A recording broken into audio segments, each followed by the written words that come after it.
अनिल अग्रवाल, तो उनके एमडी बैठे थे। तो थोड़ी देर बैठे, नाश्ता हुआ, तो उन्होंने मुझे पूछा, बात सब रोड वगैरह की हुई, तो मैं आपको एक सवाल पूछूं क्या? मैंने बोला पूछो।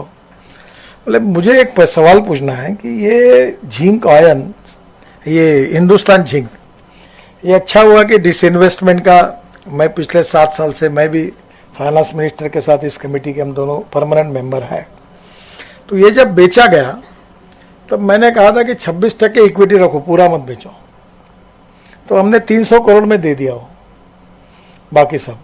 अब 26 करोड़ की हमारी इक्विटी की कीमत मार्केट प्राइस से 55,000 करोड़ हुई। तो उन्होंने मुझे एक प्रश्न पूछा जो आपके लिए बहुत महत्वपूर्ण है, जिसका उत्तर आप लोगों ने ढूंढना चाहिए।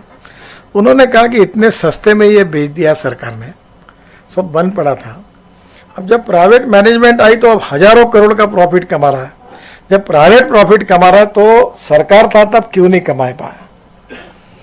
तो मैंने कहा आप इसको छोड़ दो, सरकार नहीं, से सरकार का नाम है विषकन्या, ये जिसको हाथ लगा दी वो गड्ढे में ही जाता है। Somewhere we need to find out the alternative for that. What is the reason? और हम, जैसे मैंने 4 बातों का कहा कि proven technology, economic viability, availability of raw material and effective marketing up to the end, हम इसको सक्सेस स्टोरी बनाएंगे तो हमारी ग्रोथ बहुत बढ़ेगी, जीडीपी ग्रोथ बढ़ेगा, हमारा एक्सपोर्ट बढ़ेगा, इंपोर्ट कम होगा। और इसमें आज आपने अच्छा किया है, छत्तीसगढ़ बेसिन का आप स्टडी कर रहे हैं। मैं आपसे एक रिक्वेस्ट करूंगा कि इस क्षेत्र की जितनी रिसर्च ऑर्गेनाइजेशन है, यूनिवर्सिटीज़ है, उनके साथ आप इंटरेक्शन करिए। इसके साथ साथ रिसर्च में आप भी कर रहे हैं, उनको भी, वहाँ के नए यंग टैलेंटेड लड़कों को भी इस रिसर्च के तरफ डाइवर्ट करिए। और इसके बाद ये सब बातों को कमर्शियली भी लोगों के जानकारी के लिए आजकल काफ़ी मीडिया अलग अलग प्रकार की आपकी वेबसाइट पर आप दीजिए।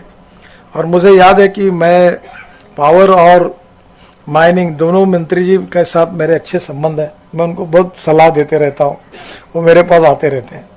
तो आप पॉलिसी बनाओ, मैं उनको कहूँगा कि आप इसको जल्दी से जल्दी ओपन करो।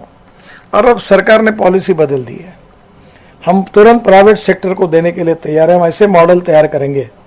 अब ये मैग्नीज्योर ऑफ इंडिया नागपुर में है, वो भी यही है कि हमारा टोटल प्रोडक्शन 25 लाख टन है, हमारी रिक्वायरमेंट 85 लाख टन है, पूरा इंपोर्ट हो रहा है। और ये पूरे बालाघाट, गोंदिया, भंडारा मैंगनीज पड़ा हुआ है। तो हमारे एमडी है, मैंने बचाया मैंगनीज और तो ये भी जा रहा था डिसइन्वेस्टमेंट में। तो चौधरी एमडी, उनको मैंने कहा कि तुम्हारा प्रोडक्शन 25 लाख टन कम से कम करो 2 साल में, नहीं तो तुम्हारा डिसइन्वेस्टमेंट पक्का करूंगा मैं। और कामगारों को भी बताया मैंने, प्रोडक्शन बढ़ाओ नहीं तो ये जाएगा बाहर, वो चिल्लाना नहीं मेरे पास। अब वो मैग्नीज की इतनी खदानें आसपास पड़ी हुई है, पर हिंदुस्तान मैग्नीज इंपोर्ट कर रहा है। Somewhere we need to change this scenario. For that reason we need good research and practical approach for the development. और अक्सर एक बात जो मैं 2 चीजें बहुत याद रखता हूं कि innovation, entrepreneurship, science, technology, research, skill and successful practices, we name it as knowledge, and conversion of knowledge into wealth is the future. And the other important thing is, no one is best, no material is best, and no person is best. It is depending upon the appropriate technology and appropriate leadership that you can convert waste into wealth. हमारे पास बहुत waste पड़ी हुई है और उसका भी value addition हो सकता है।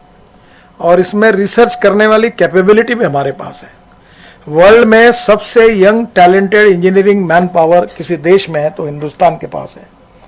But we need to have a appropriate approach for development.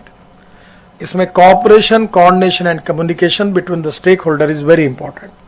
और इन तीनों बातों में यूनिवर्सिटी का भी सहयोग करिए, उनको भी साथ लेकर चलिए ताकि यंग जनरेशन जो होगी, रिसर्च ऑर्गेनाइजेशन, IITs, इसका भी उपयोग काफ़ी होगा।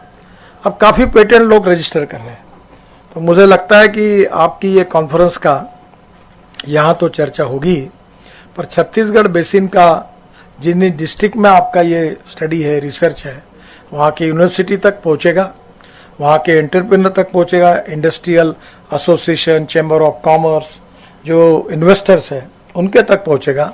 और उसके कारण इसका वैल्यूएशन होगा, एक्सपोर्ट होगा, इंपोर्ट कम होगा रोजगार मिलेगा, ग्रोथ रेट बढ़ेगा और वहाँ के स्थानिक लोगों को रोजगार मिलेगा जो सोशली, इकोनॉमिकली, एजुकेशनली बैकवर्ड है।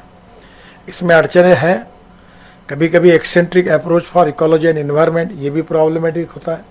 पर अब बैठे हम लोग, हम दिल्ली में काफ़ी बातों के बारे में, नया बिल भी आने वाला है अभी, कि हमें इकोलॉजी एंड इन्वायरमेंट भी चाहिए और डेवलपमेंट भी चाहिए। हम इकोलॉजी एंड इन्वायरमेंट चाहिए इसलिए डेवलपमेंट बंद करो, ऐसा भी नहीं, और डेवलपमेंट करना है इसलिए पूरे पेड़ तोड़ डालो, ऐसा भी नहीं। We need a integrated, very very balance approach for the development, क्योंकि दोनों बातें इंपॉर्टेंट हैं। और निश्चित रूप से सरकार ने अपने नीतियों को भी बनाते समय इन बातों का विचार किया है। मैं बहुत बहुत आपको धन्यवाद देता हूँ, डॉक्टर दीपक कुमार सिन्हा जी को, और विशेष रूप से सभी ऑर्गेनाइजेशन को कि कार्यक्रम नागपुर में हो रहा है।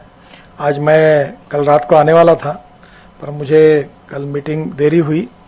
कल मेरे घर पर 2 चीफ मिनिस्टर आए थे, उनकी मीटिंग हुई तो हवाई जहाज नहीं मिला, तो मुझे आज सुबह ही आना पड़ा, तो थोड़ा देरी हुई, इसलिए आपसे क्षमा मांगता हूँ। फिर से एक बार इस कॉन्फ्रेंस के फ्रूट्स अच्छे आएंगे और इस बेसिन के विकास के लिए, भविष्य के लिए वो बहुत उपयोगी होगी, इस विश्वास के साथ मैं अपनी बात को समाप्त करता हूँ। धन्यवाद।